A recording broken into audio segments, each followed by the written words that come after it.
Dental anxiety is the culprit of a lot of people having bad teeth, and it all starts with having a bad experience.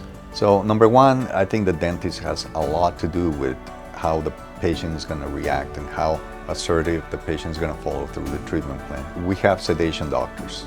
I'm a sedation doctor, and we do IV sedation. We can do conscious sedation also with pills, which is called oral sedation, or we can do gas sedation. So how do we work today with the technology for dental anxiety? Well, I think the dental technology is just in a point where the patient is going to have less appointments, it's going to be less traumatic, less invasive, it's going to give you faster results. And that's where we are with this dental technology today.